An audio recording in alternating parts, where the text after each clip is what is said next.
Rasulullah SAW adalah guru kita. Sepakati dulu poin ini. Tidak ada guru bagi umat Islam siapapun yang syahadat kecuali Nabi Muhammad SAW. Ini disepakati dulu.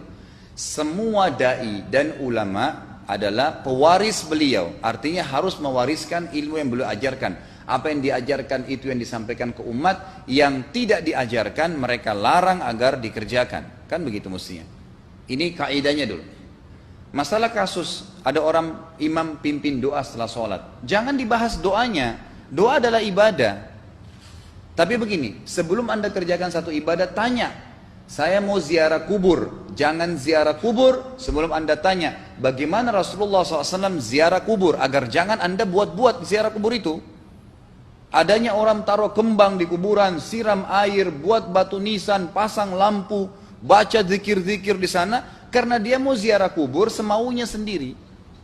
Tidak bisa. Anda muslim, punya kiai, punya Rasulullah SAW, suri tauladan kita, uswatun hasanah. Tanya Rasulullah ziarah kubur bagaimana? Rasulullah SAW dalam hadis Bukhari menziarahi kubur Baqi. Datang, memberikan salam, mendoakan mereka, pulang. Nggak ada lagi yang lain. Nggak pernah Nabi SAW bawa kembang, siram kuburan karena sudah kering. Padahal Madinah panas 50 derajat, pecah-pecah tanahnya. Ada istilah di Indonesia kalau tanahnya pecah, kesian lagi diazab di bawah, kasih air, kasih kembang biar wangi, biar ditaruh kembang yang paling mahal. Kalau dia ahli maksiat tetap disiksa di bawah gitu kan. Jadi nggak bisa itu patokannya. Mau sholat, jangan pernah sholat dulu. Tanya Rasulullah sholat bagaimana, belajar 5 menit bisa. Oh rukunya begini, sujudnya begini, sama. Baru Allah terima. Tujuan Nabi SAW diutus untuk apa? Untuk dicontohi, diciplak hidupnya. Cara makannya, cara tidurnya, berpakaian, bahkan cara jalannya saja. Para sahabat contohnya, Nabi jalan begini. Bukankah ada hadis yang mengatakan sahabat berkata Rasulullah SAW kalau jalan seperti orang turun dari bukit. Mereka sampai membahasakan itu. Rasulullah pernah keluar kepada kami menyisir rambutnya dengan rapi ke arah sebelah kanan belakang. Ditunjukkan, gitu kan? Rasulullah SAW menyukai ini. Rasulullah SAW memakan dengan cara begini. Diajarkan kepada kita semua agar kita contohin. Yang jadi masalah bagi kita ini, kita selalu mau buat apa-apa yang tidak diperintahkan oleh Nabi SAW. Selalu alasannya baik. Sekarang kasus berdoa setelah sholat. Doa adalah ibadah, nggak ada masalah doa. Tapi kalau kita mau ikat antara sebuah ibadah dengan ibadah yang lain, tanya dulu. Rasulullah pernah ikat nggak? Pernah pertemukan nggak? Ziarah kubur dengan baca Quran. Ziarah kubur ibadah, baca Quran ibadah. Pernah nggak Nabi baca Quran di kuburan? Itu tanya. Nggak ada riwayat Nabi SAW pernah baca Al-Fatihah untuk orang mati atau baca di ayat Al-Quran. Datangkan dalilnya coba. Nggak ada satu hadis pun menjelaskan masalah itu. Lalu kenapa anda buat? Oh karena saya mau buat ibadah. Baik ibadah yang Nabi ajarin. Salam, doain, selesai. Jangan lebih daripada itu. Masa anda lebih pintar dari Nabi Muhammad SAW? Habis sholat, memang paket yang Nabi tawarkan, yang beliau selalu kerjakan adalah zikir. Setelah sholat dengan zikir sholat yang sudah masyhur, istighfar, kemudian baca Allahumma antas salam, sampai membaca ayat kursi, al-ikhlas, al-falaq, an-nas, baca subhanallah, alhamdulillah, Allah akbar 33 kali, sampai terakhir baca digenapkan la ilaha illallah wahdahu la syarika. Selesai itu semua hadis Nabi SAW menjelaskan setelah sholat, Rasulullah SAW langsung berdiri. Memang beliau tidak pernah berdoa habis sholat 5 waktu itu. Memang begitu. Bukan doanya yang jadi masalah, bukan. Karena Rasulullah tidak kerjakan, jadi kita tidak kerjakan. Saya tekankan dalam pengajian saya, kalau anda punya hajat berdoa, berdoalah setelah sholat ba'diyah. Insya Allah aman. Karena sudah lepas dari paket yang Nabi tentukan. Selama Rasulullah SAW sudah mencontohkan dan memerintahkan sebuah perbuatan, ditentukan tempatnya, jumlahnya, waktunya, jangan pernah dilanggar. Habis sholat bacalah subhanallah 33, alhamdulillah 33, Allah akbar 33. Jangan anda bilang saya bisa baca 100. Loh Rasulullah suruh 33 kok. Ditentukan, jangan lebih pintar. Nanti setelah sholat, jangan ikutkan dengan paket rangkaian sholat ini. Di luar waktu sholat anda membaca 100 silahkan. Karena nggak ada penekanan di situ. Kalau ada penekanan waktu, tempat, dan jumlah, jangan dibantah. Anda pengikut Rasulullah atau bukan gitu kan? Harus jadi jelas. Yang membuat umat ini di Indonesia juga jadi masalah sekarang karena mau buat sendiri. Semaunya sendiri. Kenapa akhi, kenapa Pak Kiai, kenapa Habib, kenapa Ustadz, kenapa buat ini? Bukankah Rasulullah tidak mencontohkan? Oh enggak apa-apa, ini kan baik. Loh, kalau semua orang berkata seperti anda, apa yang tertinggal dari agama kita? Kira-kira apa lagi yang tertinggal? Enggak ada kemurnian agama karena semua orang mau buat semaunya. Gitu kan? Semaunya sendiri. Pindah rumah, baca berzanji. Apa itu berarti sejarah Nabi? Kenapa baca berzanji saudaraku? Rasulullah untuk pindah rumah pernah baca-baca gitu enggak? Enggak pernah. Kenapa dibuat? Anda muslim bukan? Muslim. Ya saya harus ikuti. Kalau tidak akan terus ini Mengakar nih, Anda buat satu bid'ah sekarang, bid'ah itu lawannya sunnah. Anak Anda akan buat 10 bid'ah, cucunya akan buat 100 bid'ah, akan banyak bid'ah merakar di masyarakat, dan agama akan ditinggalkan. Kemurnian sunnah akan hilang, gitu kan? Dan ini bahaya. Ingat, Nabi SAW mengatakan kepada kita dengan hadis yang sangat jelas. Hadis sahih riwayat Imam Ahmad bunyinya begini, semoga Allah merahmati umatku yang menukil dariku seperti apa yang aku ajarkan atau sebutkan. Sampai ulama hadis mengatakan Nabi ucapin habis sholat astagfirullah, maka sahabat tidak ada berani yang menambah azim. Nggak ada sahabat yang bilang astagfirullah azim habis sholat, nggak ada. Astagfirullah saja karena Nabi ucapin itu. Mereka mengakui tidak lebih pintar daripada Nabi SAW. Kenapa kita harus tambah? Astagfirullahaladzim, wali walidayya, wali muslimin, panjang. Dari mana ini semua? Ditambah-tambah, diembel-embelin, kenapa? Akhirnya keluar dari ajaran Nabi Muhammad SAW. Ini masalah gitu kan? Kenapa harus dilakukan? Peringatan maulid Nabi sudah sering saya ingatkan. Anda tanya semua yang buat maulid, kapan maulid itu sejarahnya ada? Semua buku sejarah menjelaskan tahun 230 Hijriah. Nabi meninggal tahun berapa? 11 Hijriah. Gitu kan? 11 Hijriah. Lalu kenapa harus ada dilakukan? Dan dari mana sejarahnya? Yang membuat pertama adalah orang-orang Syiah. Sejarahnya jelas dari Fatimiyah. Semua buku sejarah sepakat mengatakan bahwasanya maulid munculnya di zaman Fatimiyah. Dinasti Fatimiyah, orang-orang Syiah di Mesir, gitu kan? Dan mereka punya 6 macam maulid yang sampai hari ini masih dikerjakan di Iran. Ada maulid Nabi SAW, Hasan, Husain, Ali, Fatimah, dan raja mereka. Sampai hari ini masih ada. Kenapa orang-orang waktu baca maulid, baca salawat sambil berdiri pegang tangannya taruh di dada? Karena keyakinan orang Syiah, ruhnya Nabi SAW sedang lewat. Anda tahu nggak itu? Banyak orang kita buat tidak tahu. Yang penting bahasa Arab ikut saja, gitu kan? Tidak bisa. Nabi SAW tidak pernah rayakan. Pernah ada yang bilang sama saya, Ustaz, kan Nabi SAW pernah bilang, waktu ditanya tentang puasa Senin, beliau mengatakan hari itulah aku dilahirkan. Terus kenapa? Berarti boleh merayakan ulang tahun hari Senin, gitu kan?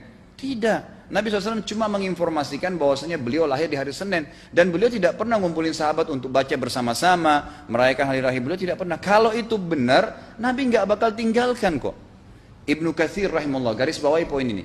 Ibnu Katsir rahimahullah, dalam tafsir beliau, tafsir Quran Azim, dan subhanallah Ibnu Katsir ini, kata ulama, hampir semua kalangan golongan itu banyak memakai buku beliau, walaupun berbeda dari sisi pemahaman yang lain, tapi tafsirnya kebanyakan kembali ke tafsir beliau. Beliau mengatakan tafsir surah Al-Maidah ayat 3 yang bunyinya a'udzubillahi minasyaitonir rajim, al-yawma akmaltu lakum dinakum, hari ini saya sempurnakan agama kalian, kata Allah, ya. Wa atmamtu alaikum nikmati, saya sempurnakan nikmatku pada kalian, artinya tidak butuh yang lain. Wa raditu lakumul Islam madina, saya ridha Islam sebagai agama kalian. Kata beliau, ayat ini turun menandakan dan memastikan bahwasanya Nabi Muhammad SAW tidak meninggal dunia kecuali sudah mengajarkan semuanya, yang hitam, yang putih, yang gelap, yang terang, yang susah, yang muda, ya, semua dijelaskan. Siapa, kata beliau, yang menganggap masih ada sesuatu yang harus ditambahkan setelah Nabi SAW meninggal dan turun ayat ini, maka dia adalah ahli bid'ah. Dia orang yang membuat-buat agama. Nabi sudah ajarkan semua, selesai. Jangan ditambah, jangan dikurangin. Kita tidak lebih pintar dari Nabi SAW. Nabi nggak pernah rayakan hari lahirnya, jangan dirayain, selesai. Emang kenapa kalau kita nggak rayain? Kenapa? Tangan kita terputus? Enggak. Masih banyak ibadah yang disunnahkan gitu. Sama dengan kasus Isra dan Mi'raj. Kejadian besar dalam Islam. Tapi Anda boleh kembali kepada semua buku sirah. Saya tantang semua buku sirah Anda kembali. Insya Allah yang berpegang pada Al-Quran dan Sunnah, memang ada dasar wahyunya, maka semua akan menjelaskan. Nabi SAW setelah pulang dari Isra dan Mi'raj tidak pernah mengumpulkan sahabat-sahabat untuk merayakannya setiap tahun. Tidak pernah. Boleh dipelajari iya, setiap hari. Tapi ditentukan tanggalnya lalu dibuat acara. Tidak pernah Nabi SAW buat itu. Lalu kenapa Anda buat?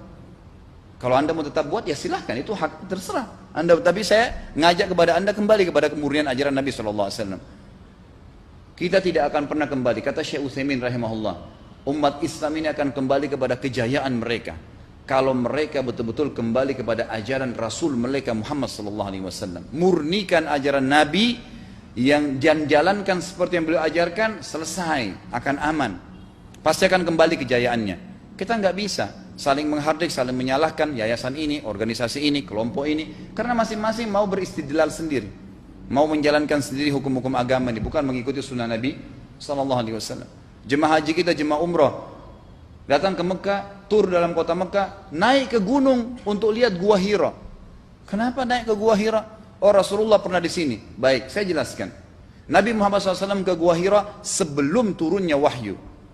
Dan beliau terakhir sekali di Gua Hira pada saat menerima Iqra bismi rabbikal ladzi khalaq. Itu saja. Setelah kejadian itu, beliau turun dari Gua Hira. Dari waktu itu sampai meninggal, Nabi SAW tidak pernah ke Gua Hira lagi dan tidak pernah suruh sahabatnya ke Gua Hira. Kenapa anda ke Gua Hira? Sampai naik 3 jam ada yang jatuh mati. Karena jahil, tidak tahu pemahaman agamanya. Nggak bisa begitu. Cukup dikenang iya. Kecuali Nabi SAW suruh, datangilah Gua Hira. Ya silahkan. Gitu kan? Kalau enggak, kan begitu. Masalah Isra Mi'raj, saudaraku, kejadian besar. Ambil ibrohnya, yang penting ilmunya. Oh, salat 5 waktu, kejadiannya pernah gini. Ada kebesaran Allah, ambil pelajarannya iya. Yang Nabi tidak contohin, maka jangan dikerjakan. Hanya itu saja. Zikir bersama, di sini ditanyakan juga zikir bersama. Nabi SAW disebutkan dalam hadis Bukhari, kalau berzikir habis sholat, beliau membaca zikir tertentu, sahabat baca zikir tertentu, sahabat baca zikir tertentu. Jadi Nabi SAW tidak pernah paksain. Enggak pernah Nabi misalnya baca ayat kursi, harus semua sahabatnya ikut ayat kursi, enggak. Nabi SAW baca ayat kursi, si fulan baca al-ikhlas, si fulan baca subhanallah, masing-masing. Dan ingat, Allah SWT mengatakan apa? Tentang masalah zikir dan doa ini. Ya. Dikatakan, ya, kita harus berdoa kepada Allah, ya, wadunal jahri minal qawli bil gudui wal asal, wala takum minal ghafilin. Berdoalah kalian, berzikirlah kalian dengan doa kalian, dunal jahr minal qaul, tidak dengan teriak-teriak. Allah berfirman dunal jahr, tidak teriak-teriak, ya. Dan janganlah kalian menjadi orang-orang yang lalai. Makanya pernah ada sahabat waktu Nabi SAW berkata begini dalam hadis Bukhari juga, waktu pulang dari salah satu perjalanan, kalau kalian sedang menukik kuda, unta lagi menukik, bertakbirlah, bilang Allahu Akbar. Kalau kalian sedang turun menuruni sebuah lembah, bertasbihlah, bilang subhanallah. Ada satu sahabat badui, orang dari padang pasir, semangat dia jalankan sunnah Nabi. Waktu kudanya lagi naik, Allahu Akbar, dengan suara keras dia teriak. Jalankan sunnah kan? Tapi teriak ya. Apa yang terjadi? Nabi SAW panggil, ditepuk pundaknya, Nabi mengatakan, pelankan suaramu. Zat yang sedang kau panggil tidak tuli. Allahu Akbar. Cukup. Ada apa? Kecuali di medan perang lain nakutin musuh. Gitu kan? Untuk apa takutin kuda sendiri? Nggak perlu, gitu kan? Jadi mengikuti sunnah Nabi dengan ilmu yang benar itu akan membawakan ketenangan hidup. Yang buat kacau kita ini jadi kacau karena mau membumbu-bumbui macam-macam ditambah-tambah.